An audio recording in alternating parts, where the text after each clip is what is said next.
Mi suegra, de verdad completamente desquiciada, se llevó a mi bebé recién nacido y se lo entregó a mi cuñada sin que yo tuviera idea de nada. Apenas me cayó el 20 de cómo lo hizo, y estoy a nada de tomar una decisión que podría meterme 25 años a la cárcel, o hasta más. Alguien dígame que no estoy loca. Me casé con Michael hace 3 años y su mamá, Helen, me agarró tirria desde el primer minuto. Me refiero a ese tipo de odio en el que, por accidente, escribe mal mi nombre en las tarjetas navideñas y me presenta como la amiga de Michael en las reuniones. Ir a cada comida familiar era una pesadilla. Se la vivía echándole flores a Sarah, la esposa de James, el hermano de Michael. Michael siempre me defendía, pero era obvio que le pegaba. Volvíamos a la casa después de esas cenas y solo me abrazaba diciendo, ya verás, mi amor, algún día va a cambiar, tiene que hacerlo. Luego, cuando salí embarazada, pensé que por fin me iba a aceptar. Michael lloró de la emoción cuando le enseñé la prueba. 2 días después, James anunció que Sarah también estaba embarazada y, juro, los ojos de Helen brillaron como árbol de Navidad. A Sarah le organizó un baby shower enorme, hasta con esculturas de hielo, y a mí apenas si me dio una tarjeta musical de esas del tianguis que ni pila traía. Sarah tuvo a su bebé primero, justo cuando James andaba fuera por trabajo.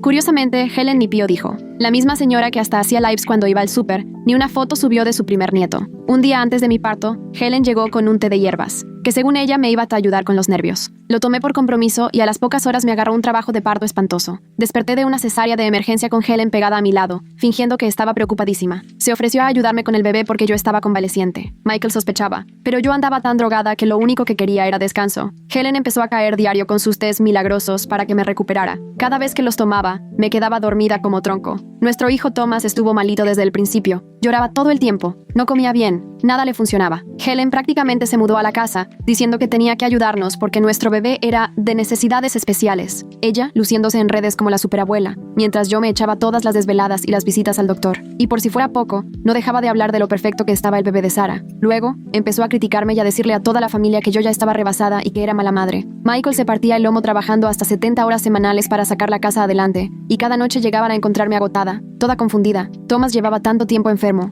Un día le propuse hacerle pruebas genéticas y Helen explotó. Gritó que yo me estaba rindiendo y que solo quería excusas para deshacerme de mi hijo. Exigió que cambiáramos de doctor en ese instante. Cuando le dije que no, me amenazó con decirle a Michael que yo ya deliraba. Michael entró en medio de la discusión y Helen, como actriz, se puso a llorar diciendo que yo la había atacado. Por primera vez, mi esposo me vio con una mirada como si no me reconociera. Aún así, me hice las pruebas genéticas a escondidas y empecé a tomar menos de esos test. Cuando llegaron los resultados y vi que Thomas tenía una condición genética rara, por primera vez en meses, sentí que no estaba loca, que no era mala madre. Mi bebé sí estaba enfermo. Michael me pidió perdón y volvimos a estar unidos por nuestro amor a Thomas. En la siguiente cena familiar, conté con toda seguridad el diagnóstico de Thomas y el plan de tratamiento. Sarah no dejaba de cambiar de tema y Helen apretaba tanto su copa de vino que pensé que la iba a romper. De repente, Helen sacó una carpeta y sentí que se me detuvo el corazón. Tenía todo documentado. Fotos de la casa hecha un desastre, grabaciones mías hablando toda ida, declaraciones de vecinos sobre mi comportamiento raro. Anunció que iba a pedir la custodia de emergencia de Thomas por su seguridad. Hasta hubo familiares que parecían creerle con esas pruebas. Michael me defendió, pero cuando Helen puso una grabación mía balbuceando bajo los efectos del medicamento, hasta él se quedó en blanco. Esa noche, recordé algo extraño en los resultados genéticos sobre los marcadores parentales. Pedí más pruebas, y cuando llegaron los resultados, sentí que el mundo se me venía abajo. Thomas no era biológicamente mío, y solo tenía un 25% de relación con Michael.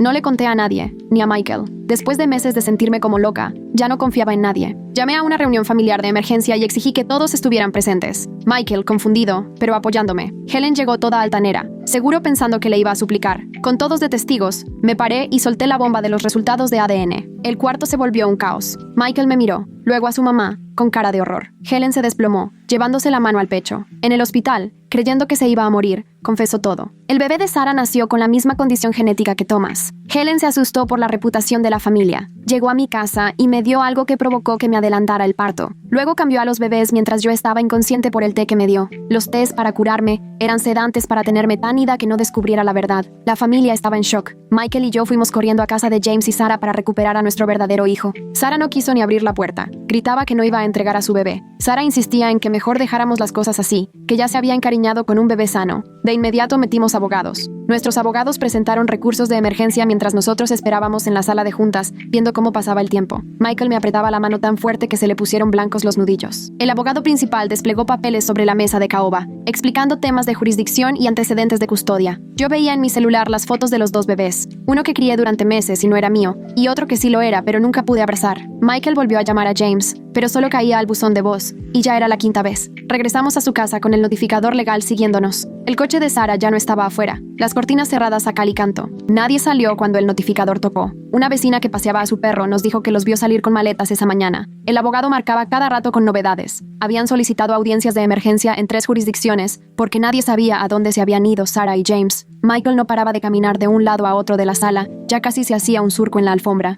Me senté en el sillón abrazando a Thomas, aunque sabía que no era mi hijo, mientras él lloraba por el dolor de su enfermedad genética. Helen pasó de urgencias a una habitación normal en el hospital. El médico nos explicó que su episodio cardíaco había sido por estrés, no un infarto como pensábamos. La tía de Michael llamó para decirnos que Helen ya estaba cambiando su versión de los hechos, alegando que los medicamentos la tenían confundida y que quería hablar con su abogada antes de declarar algo más. Cambié el pañal de Thomas una vez más, ya sin pensarlo, como en automático. Este bebé, al que alimenté a las 3 de la mañana durante meses y cuyo llanto reconozco con solo oírlo, no es mío, pero soy la única mamá que ha tenido en su vida. Sentí un nudo en el pecho al verlo luchar por respirar, todo por la congestión que le causa su condición. El celular de Michael no paraba de sonar. Familiares que estuvieron presentes cuando Helen confesó llamaban con 1000 preguntas e ideas. Su prima incluso grabó parte de la confesión antes de que el personal del hospital sacara a todos del cuarto. Al menos teníamos esa evidencia. Un tío de Michael, que fue policía, nos recomendó a un investigador privado que llevaba casos de custodia. Se reunió con nosotros ese mismo día, tomó notas de todo lo que le contamos y nos pidió los números de tarjeta y registros telefónicos de Sarah y James, cualquier dato que pudiera servir para encontrarlos. Michael recordó que James alguna vez mencionó una cabaña en las montañas de su familia, así que el investigador la agregó a la lista de lugares para buscar. Yo seguía sacándome leche porque Sarah la pedía y la etiquetaba cuidadosamente, sin saber para cuál bebé sería. El congelador estaba lleno de bolsitas con fechas, resultado de meses de cansancio. Una madrugada, Michael me encontró llorando junto al extractor. Me abrazó mientras yo me sentía la peor mamá por haber fallado a los 2 bebés,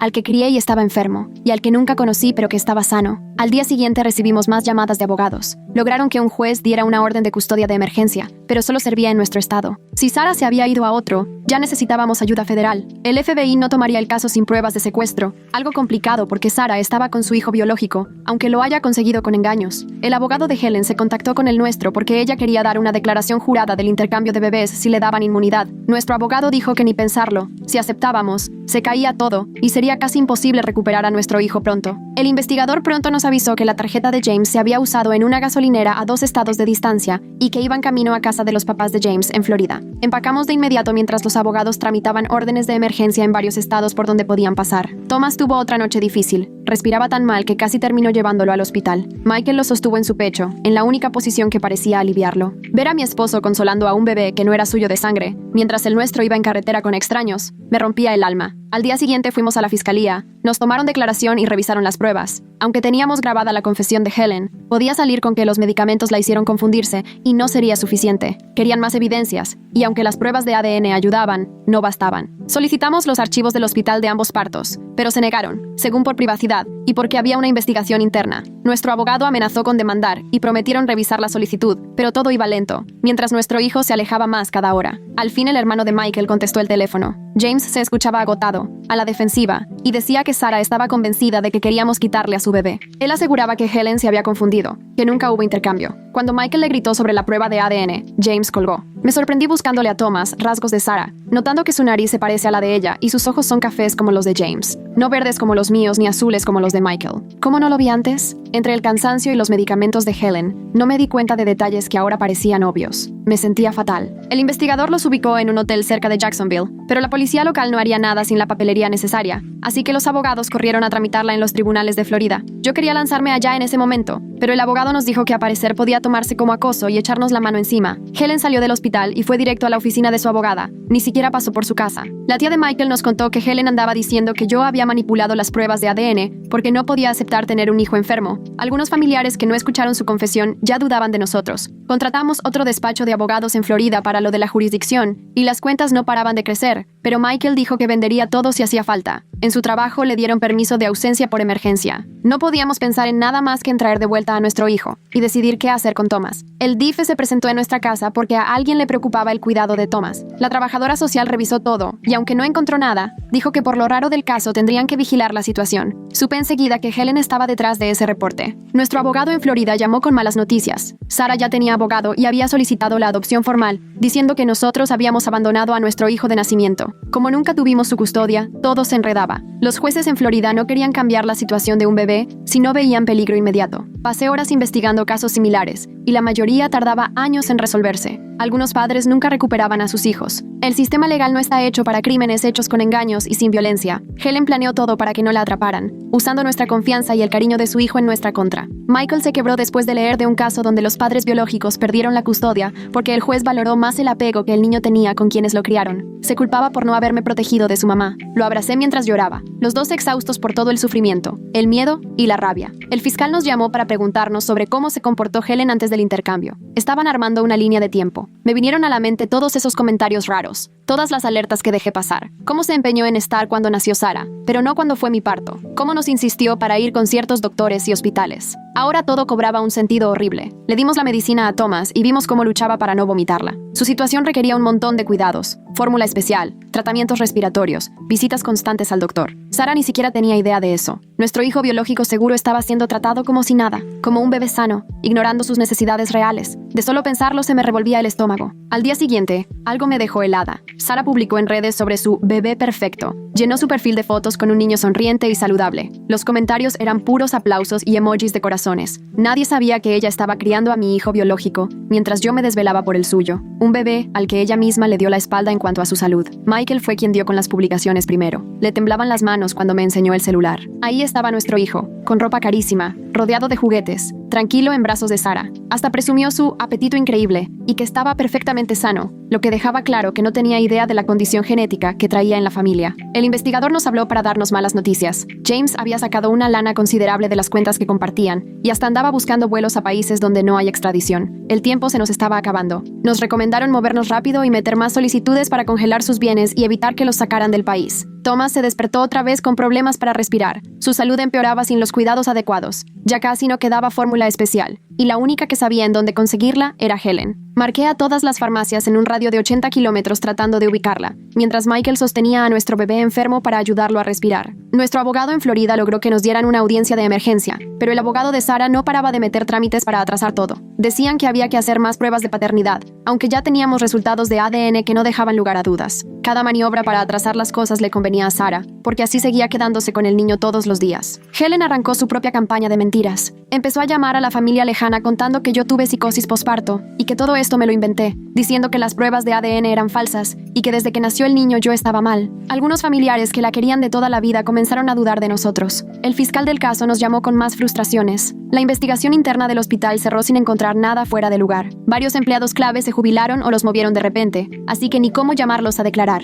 Sin esos testimonios, probar el intercambio se volvió mucho más complicado. La empresa de Michael empezó a presionarlo para que regresara a trabajar. Su permiso de emergencia ya se le acababa, y no podíamos arriesgarnos a perder el empleo con tanto gasto legal encima. Comenzó a trabajar desde casa, y yo apenas podía organizarme entre cuidar a Thomas y contestar todas las llamadas de los abogados. El estrés nos estaba partiendo, pero entonces Sara se equivocó. Llevó al bebé al pediatra en Florida creyendo que era un chequeo rutinario, y el doctor detectó señales de una condición genética, así que mandó a hacer estudios. Sara, al darse cuenta, se asustó y se fue antes de que dieran los resultados, pero ya había un expediente médico señalando el problema. El investigador aprovechó para rastrear sus movimientos. Se salieron del hotel y se estaban quedando con unos amigos en Georgia, tratando de pasar desapercibidos. Esos amigos, sin saber el lío, subieron fotos a redes, y así supimos dónde estaban. Por fin teníamos una pista real. La audiencia de emergencia en Florida se volvió a posponer cuando el abogado de Sara argumentó que ella tenía complicaciones médicas por el parto. Era mentira, pero no teníamos cómo comprobarlo sin meternos en problemas legales. Otra semana perdida y nuestro hijo seguía en manos de desconocidos que ni sabían de sus cuidados. Helen subió el tono y le metió otra queja a la chamba de Michael diciendo que la acosaba. Le dijo a los vecinos que éramos peligrosos y que temía por su seguridad. Como no funcionó,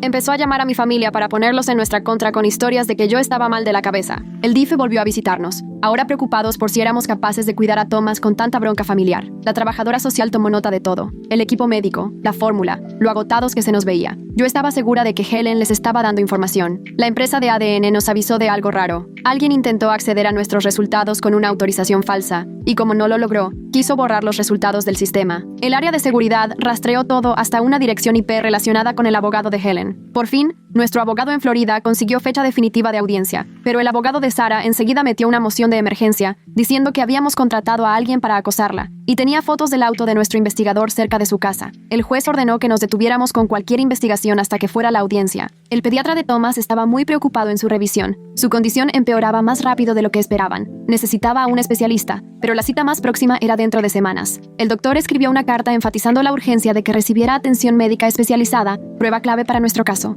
Michael estaba al borde del colapso. No dormía, casi no comía, y se ponía muy nervioso cada vez que sonaba el teléfono. Siempre había sido muy unido a su mamá, y ahora su traición lo tenía destrozado. No dejaba de repetir que debió haberlo visto venir, que debió protegernos. La culpa lo estaba matando. Y entonces, recibimos la llamada que lo cambió todo. Una enfermera del hospital donde nacieron los bebés nos contactó de manera anónima. Esa noche se me quedó grabada porque Helen estaba actuando de lo más extraño, necia con estar en los dos partos aunque el hospital no lo permitía. La vi merodeando por la nursery a horas en las que nadie debía andar por ahí, pero en ese momento ni me pasó por la cabeza lo que eso significaba. La enfermera tenía miedo de perder la chamba, pero aceptó juntarse con nuestro abogado. Llevó los registros de las tarjetas de acceso, donde se veía clarito que Helen entró varias veces a zonas restringidas esa noche. También recordó que Helen llegó con regalos para el personal, café caro y pasteles, que ahora, viéndolo bien, parecían más bien sobornos. Nuestro investigador, haciendo malabares con las restricciones del juzgado, descubrió que James había perdido el trabajo meses antes y que entre hoteles y abogados ya casi se acababan los ahorros. La presión de la lana podía volverlos más flexibles para negociar o simplemente hacerlos actuar sin pensar. Mientras tanto, Sarah subió otra actualización a redes, pidiendo oraciones por sus broncas legales, pero sin soltar ningún detalle. La gente le dejaba puros comentarios de apoyo y palabras de aliento. Estaba armando su historia de víctima, echándose a la bolsa la opinión pública antes de que saliera la neta. El abogado de Helen mandó una carta amenazante, exigiendo que dejáramos de decir mentiras sobre ella y advirtiendo que, de seguir, nos iban a demandar por difamación y dejarnos en la calle. Nuestro abogado nos dijo que solo era para asustarnos, pero igual no podía pegar un ojo del puro estrés. De repente el hospital anunció cambios en sus políticas de seguridad en la nursery y el acceso de visitas, según ellos por otra cosa, pero el timing fue demasiado sospechoso. Nuestro abogado decía que con eso aceptaban, de manera indirecta, que algo estaba mal, aunque no lo dijeran tal cual. Michael encaró a su tía, que siempre había sido la más cercana a Helen, y después de mucho insistirle, ella soltó que Helen llevaba meses tramando algo. Estaba traumada con la reputación de la familia y le daba pavor tener un nieto con una enfermedad genética. La tía pensó que eran chismes, hasta que nacieron los bebés. Nos enteramos que Sarah y James inscribieron al niño en una guardería en Georgia, usando un apellido casi igual pero no idéntico. Ya se estaban instalando, queriendo aparentar que todo era normal y estable. Cada día que pasaba era más difícil argumentar que la situación era urgente. El fiscal nos habló con noticias a medias. Estaban armando el caso, pero faltaban pruebas. La confesión de Helen ya no servía porque se había echado para atrás. El testimonio de la enfermera ayudaba, pero solo no alcanzaba. Nos recomendaron que siguiéramos en el pleito familiar mientras ellos seguían la investigación penal. Thomas tuvo su peor noche hasta el momento y acabamos en urgencias a las 3 de la mañana, donde los doctores batallaron para que pudiera respirar. La doctora nos recalcó que niños como él necesitan atención de alguien que realmente sepa lo que hace, y le pedí que escribiera todo en el expediente para el caso. Helen llegó al hospital. ¿Quién sabe cómo se enteró? Hizo un escándalo diciendo que solo quería ayudar a su nieto, y seguridad tuvo que sacarla, pero antes alcanzó a armar una escena gritándome delante de todos que yo era una mala madre. Michael estaba a punto de perder los estribos. Los ahorros ya casi no existían. Entre abogados, investigador y las cuentas médicas, estábamos en la lona. La hermana de Michael quiso ayudar, pero Helen ya la había puesto en nuestra contra. Ella pensaba que estábamos desvariando, que el estrés de tener un hijo enfermo nos había hecho perder la razón. Y llegó al fin la audiencia en la corte familiar. Volamos a Florida, dejando a Thomas con una niñera especializada que apenas podíamos pagar. Ver a Sarah y James ahí, frente a nosotros, fue como una pesadilla. Sarah cargaba a mi hijo como si fuera lo más valioso del mundo, y James ni nos podía ver a los ojos. El abogado de Sarah los pintó como padres dedicados y amorosos, que habían estado con el niño desde el primer día, y hablaron del trauma que sería separarlo, del lazo que se había formado. Llevaron fotos del cuarto del bebé, los libros que leían, la vida que habían construido en torno a un niño que ni siquiera era suyo. Nuestro abogado presentó la prueba de ADN y la confesión grabada de Helen, pero el abogado de Sarah dijo que habíamos manipulado a una señora enferma y que hasta las pruebas podían estar alteradas. Pidieron análisis independientes que iban a tardar semanas que no teníamos. La jueza nos escuchó con paciencia, pero se notaba que iba con pies de plomo. Ordenó visitas supervisadas de inmediato mientras revisaba el expediente. Era un avance, pero lentísimo. Solo podríamos ver a nuestro hijo biológico 2 horas, 2 veces por semana, mientras Sarah seguía con la custodia principal. La primera visita fue de lo más duro. El bebé lloró cuando Sarah me lo pasó, estirando los brazos buscándola, porque era la única mamá que conocía. No reconocía mi voz, ni mi olor, ni nada de mí. Yo era una desconocida para mi propio hijo. Michael se mantuvo fuerte hasta que llegamos al coche, y ahí se desmoronó. Helen contrató a una agencia de relaciones públicas, y de pronto empezaron a salir notas en los periódicos locales sobre derechos de los abuelos y familias destruidas por acusaciones falsas. Se hizo pasar por víctima de abuso a adultos mayores, diciendo que era una abuela apartada de su nieto enfermo por padres desquiciados. La enfermera que iba a testificar recibió amenazas en el trabajo y llamadas anónimas advirtiéndole que se iba a arrepentir de meterse. Tenía tanto miedo que casi se echó para atrás, pero nuestro abogado la convenció de dejar todo por escrito. Esas tácticas solo confirmaban que algo ocultaban. Thomas volvió a terminar hospitalizado, y esta vez los doctores no quisieron soltarlo. Lo dejaron en observación porque no mejoraba. Yo me quedé dormida en una silla junto a su cuna, preguntándome si Sarah siquiera sabía que su hijo biológico estaba luchando por sobrevivir. En la segunda visita con nuestro hijo, vi algo que me heló la sangre. Tenía una erupción en el cuello, igualita a la que le salía a Thomas cuando iba a empeorar. Sentí que se me caía el mundo encima. Mi hijo biológico también tenía la misma condición genética, pero nadie de los que lo cuidaban lo sabía. En cuanto pude, se lo dije a nuestro abogado. Eso lo cambió todo. Ahora teníamos la urgencia médica. El niño necesitaba tratamientos que Sarah ni sabía que existían. Metimos una moción de emergencia por razones médicas. Por fin teníamos un argumento no solo biológico, sino de salud vital. La reacción de Sarah fue acusarnos de inventar la enfermedad nomás para dar lástima. Comentó que estábamos tan desesperados, que seríamos capaces de inventar cualquier cosa. Pero la verdad era que la erupción seguía avanzando, y tarde o temprano tendría que enfrentarse a lo que su suegra había buscado ocultar a toda costa. El investigador encontró papeles que demostraban que Helen había hecho varios pagos en efectivo por compras importantes justo en las fechas de los nacimientos, además de donar fuertes cantidades a la fundación del hospital. No era una prueba directa de soborno, pero sí evidenciaba que tenía los medios y motivos para orquestar el intercambio. La prima de Michael, la misma que grabó la confesión de Helen, llegó con más información. Semanas antes del parto, había escuchado a Helen hablando por teléfono sobre planes de contingencia, por si el bebé de Sarah no nacía sano. La prima pensó que hablaba de cuidados médicos, jamás de cambiar bebés. Nos dieron una audiencia de emergencia por los problemas médicos. Esta vez fuimos preparados con 3 especialistas, quienes explicaron la condición genética y lo crítico que era intervenir lo más pronto posible. Dijeron que cada día de retraso podía causar daños irreversibles. Sarah se quebró al testificar. Admitió que el bebé ya presentaba síntomas, pero le dio miedo buscar atención médica. Sentía que algo andaba mal, pero la idea de perder otro hijo la paralizaba. Por fin salió a la luz la verdad. Había tenido 2 abortos espontáneos antes de este embarazo. La jueza ordenó que la custodia pasara a nosotros de inmediato, aunque fuera de forma temporal, para que el pequeño pudiera ser evaluado y tratado como correspondía. No era definitivo, pero era la primera vez en meses que podría abrazar a mi hijo biológico por más de 2 horas. Llegó muy grave, peor de lo que hubiera estado si lo hubieran tratado desde el principio. Helen, en un último intento desesperado, pidió que le dieran derechos como abuela diciendo que la estábamos alejando de los 2 niños. Quería visitas ordenadas y capacidad de decisión sobre su atención médica. Era increíble la audacia. Después de causar toda esta pesadilla, ahora exigía autoridad sobre sus víctimas. La investigación penal por fin avanzó cuando intervino el FBI, porque James había cruzado fronteras estatales huyendo con el bebé, así que ya era un tema federal de secuestro. Con esa amenaza, el abogado de Helen se mostró mucho más abierto a negociar. Pasamos una semana entera en el hospital con nuestro hijo biológico, mientras los doctores hacían todo para estabilizarlo. Le dieron los mismos tratamientos que a Thomas, pero el retraso en el diagnóstico significó una recuperación más larga. Yo sacaba leche para los 2, al fin dándole de comer a mi propio hijo. Michael tuvo que regresar a trabajar si no quería perder su empleo para siempre. Él voló de regreso y yo me quedé en Florida, tratando de balancear las visitas al hospital con las idas a la corte. Todas las noches hacíamos videollamadas, los 2 agotados, pero por fin veíamos la luz al final del túnel. A Helen le ofrecieron un trato. Si confesaba todo, le reducirían los cargos. De todos modos, tendría que pisar la cárcel, pero no enfrentaría las décadas que implicaban los cargos federales por secuestro. Su abogada le dijo que lo aceptara. La abuela millonaria que había armado todo esto por fin iba a enfrentar las consecuencias. Mientras tanto, la salud mental de Sarah se fue en picada. Llamaba al hospital exigiendo noticias de su bebé. James acabó por admitir que desde el nacimiento, ella había estado peleando con delirios, convencida de que Dios le había dado un bebé sano como recompensa después de sus pérdidas. Helen se aprovechó de esa vulnerabilidad.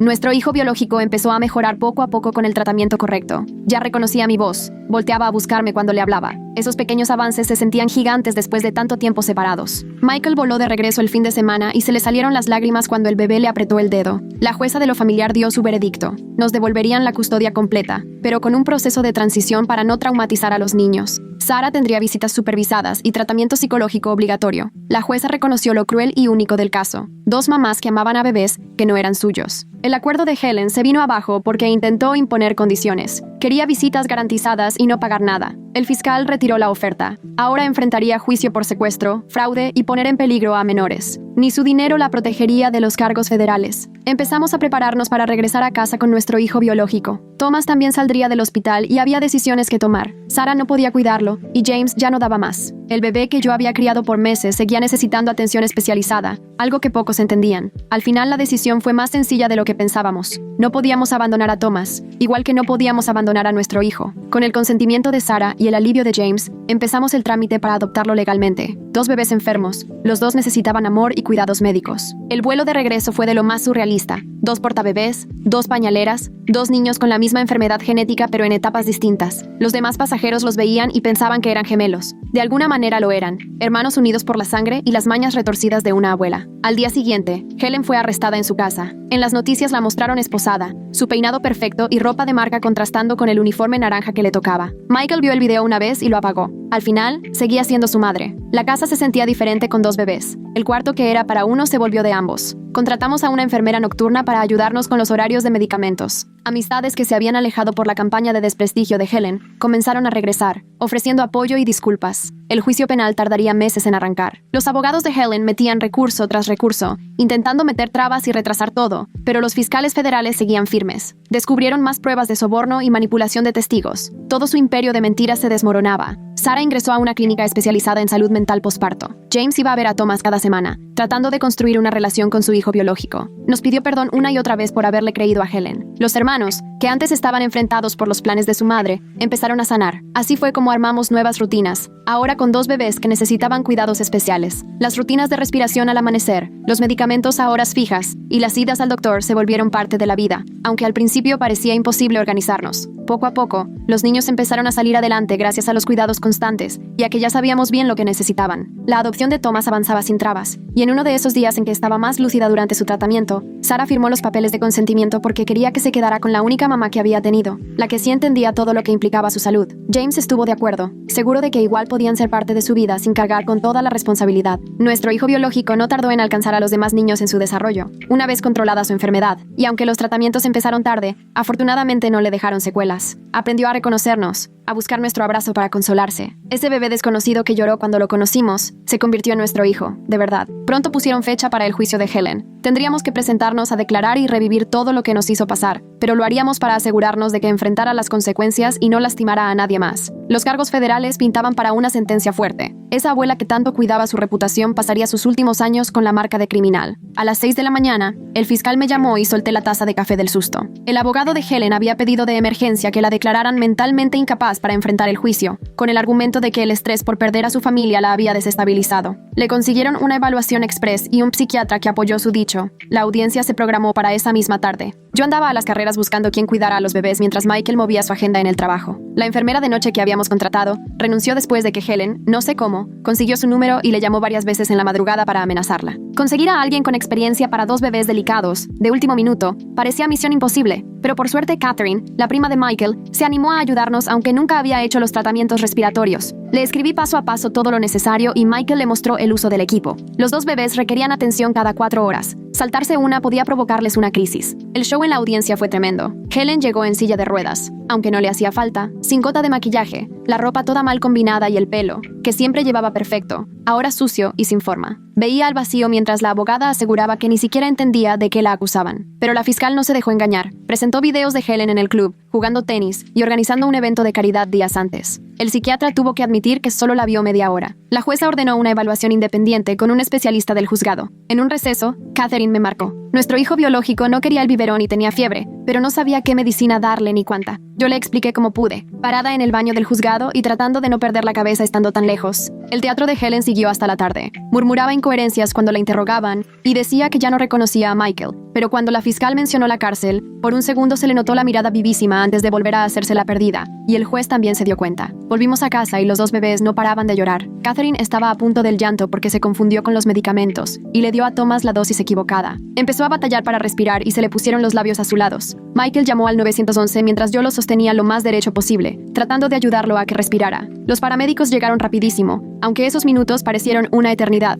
Le pusieron oxígeno y tratamientos con nebulizador en la ambulancia. Me fui con él, y Michael se fue atrás en el coche con nuestro otro hijo, que seguía con fiebre y llorando. Catherine solo atinaba a pedir perdón, pero yo no podía pensar en nada más que en los niveles de oxígeno de Thomas. Urgencias estaba llenísimo. Esperamos 4 horas por un cuarto, mientras hacíamos malabares con 2 bebés enfermos, sus horarios de comida, medicinas y todo lo demás, y los demás papás nos veían como si fuéramos bichos raros. Al final, una enfermera se apiadó y nos consiguió un rincón tranquilo para poner nuestras cosas. Thomas se estabilizó después de los tratamientos, pero querían dejarlo en observación toda la noche. A nuestro hijo biológico por fin le bajó la fiebre cerca de la medianoche. Michael durmió como pudo en una silla entre las dos cunas, mientras yo sacaba leche y etiquetaba biberones. La trabajadora social del hospital pasó a vernos, cortesía de otro reporte anónimo de Helen. Por la mañana, nos llamó nuestro abogado para avisar que el perito del juzgado ya había valorado a Helen y la encontró totalmente capaz. Intentó hacérsela desorientada, pero la cachó leyendo papeles legales cuando creyó que él ya se había ido. Cancelaron su audiencia de competencia. Nos dieron de alta con recetas nuevas y un monitoreo más estricto. Los dos bebés necesitaban chequeo de peso cada 3 días porque el estrés ya estaba frenando su desarrollo.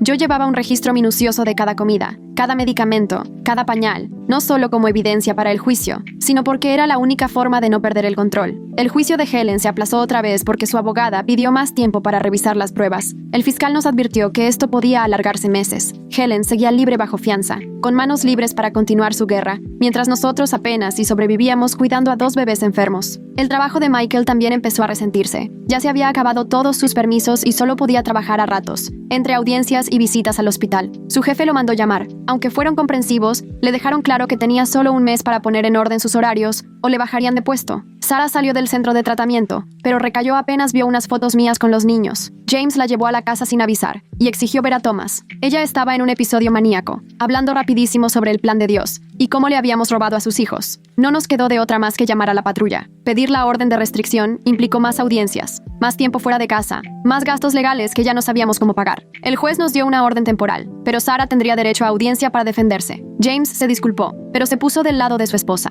La familia pesaba más que cualquier cosa, aunque fuera doloroso. Servicios infantiles empezó a venir una vez por semana, según ellos por rutina por el tema de la custodia, pero yo sabía que Helen estaba detrás de todo. Cada visita era una odisea, horas limpiando la casa como locos, tratando de que todo estuviera perfecto, aunque con 2 bebés era imposible. El estrés nos estaba destrozando. Y para colmo, el fiscal nos habló con peores noticias. Varios testigos importantes ya no querían declarar. La enfermera que entregó los videos de seguridad la mandaron a otro estado, y 2 empleados del hospital que antes iban a testificar ahora decían que no podían recordar nada. El dinero de Helen estaba haciendo de las suyas por todos lados. Tuvimos que contratar otro investigador para ver el tema de la manipulación de testigos, y eso fue más gasto. Michael empezó a vender todo lo que encontraba, su reloj, los palos de golf, cualquier cosa que tuviera valor. Yo vendí las joyas que me había dejado mi abuela. Cada peso era para pagar abogados o cuentas médicas. Nada más importaba. Nuestro hijo biológico empezó con los mismos problemas respiratorios que Thomas. La condición genética avanzaba igual en los dos. Los dos necesitaban el mismo tratamiento, al mismo tiempo. Terminamos poniendo sus cunas juntas para poder atenderlos parejo. Hasta parecía que se daban consuelo uno al otro. Helen se apareció en la cita con el especialista de los bebés y se sentó en la sala de espera como si nada, platicando con quien se le acercaba, presumiendo a sus nietos enfermos. Al salir intentó acercarse, pero seguridad la detuvo.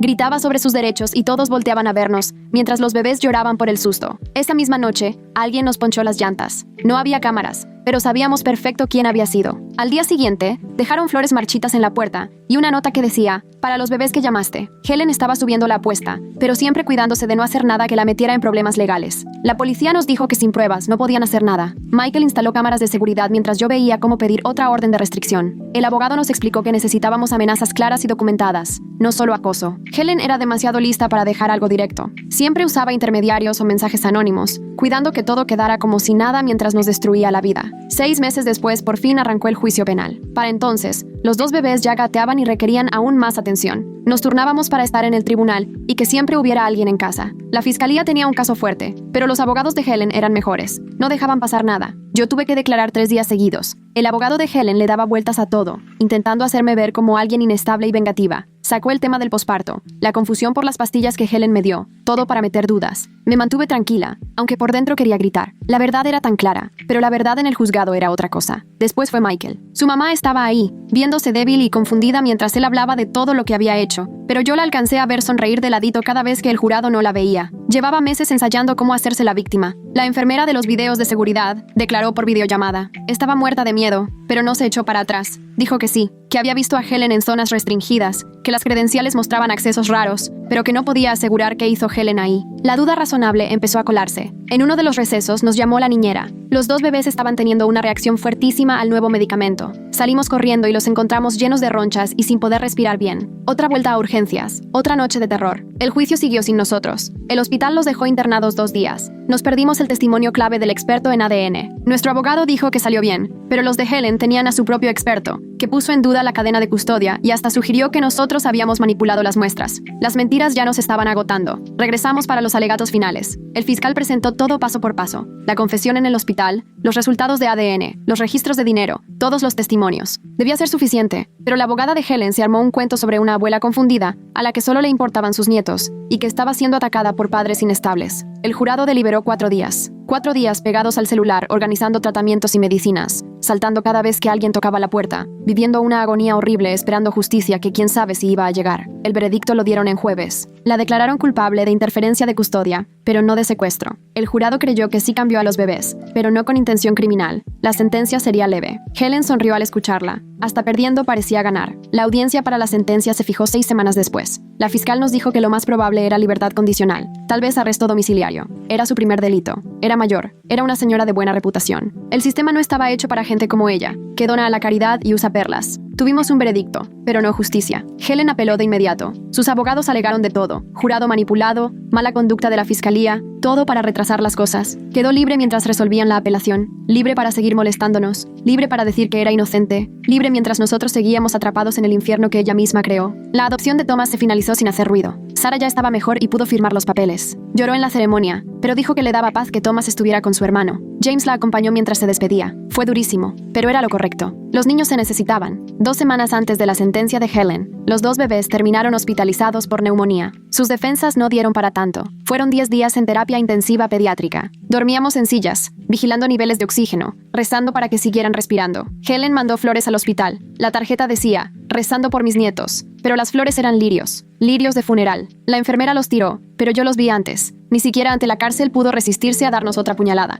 Los niños se fueron recuperando poco a poco. Los llevamos a casa un día antes de la sentencia de Helen. Estaban débiles, pero estables. Michael pidió el día libre en el trabajo para ir al juzgado, mientras yo me quedé en casa. No podía soportar verla haciéndose la víctima otra vez, ni escuchar sus mentiras. Ya no podía fingir que el sistema nos daría justicia. Michael me llamó desde el juzgado. 2 años de libertad condicional y trabajo comunitario. Tiempo cumplido por las pocas horas que estuvo detenida y una multa que puede pagar sin problema. El juez salió con que ya había sufrido suficiente al perder a su familia, como si ella no hubiera causado todo. Esa noche nos sentamos junto a nuestros hijos, que por fin dormían tranquilos después de sus tratamientos nocturnos. 2 pequeños que sobrevivieron a la crueldad de Helen, a los errores del sistema y a sus propios problemas de salud. Eran unos guerreros. Nosotros también. Helen nos quitó mucho, pero no todo. A los 6 meses, el Tribunal de Apelaciones confirmó la sentencia, pero la hizo aún más ligera: 1 año de libertad condicional. Ya la había violado 2 veces, pasándose por nuestra casa, pero su abogada siempre lograba que solo le dieran advertencias. El sistema seguía cubriéndola, incluso después de la sentencia. Tuvimos que mudarnos a una casa más chica en otra colonia. Los gastos legales nos dejaron sin ahorros. Michael consiguió un segundo trabajo, y yo trabajaba desde casa, entre tratamientos respiratorios. Hicimos lo que teníamos que hacer porque no había de otra. Nuestros hijos valían cualquier sacrificio. Helen murió de un derrame cerebral 2 años después, antes de acabar su libertad condicional. Michael fue solo al funeral. Yo me quedé en casa con los niños, que ya eran unos chiquitos que me decían «mamá», y no sabían nada de su duro comienzo. Eran felices y tan sanos como su salud lo permitía. Toda la herencia se donó a la caridad, la última jugada de Helen. Pero no necesitábamos su dinero. Nos teníamos a nosotros, 2 hermanos unidos no solo por la sangre, sino por haber sobrevivido al amor retorcido de su abuela. Jugaban juntos después de las citas médicas, sin saber que uno fue robado y devuelto. Algunas noches todavía reviso 2 veces las cerraduras y me pongo tensa con cualquier golpe en la puerta. El trauma sigue, aunque Helen ya no está. Pero cuando oigo las risas de mis hijos, recuerdo que ganamos la única batalla que importaba. Están juntos, están amados y son nuestros.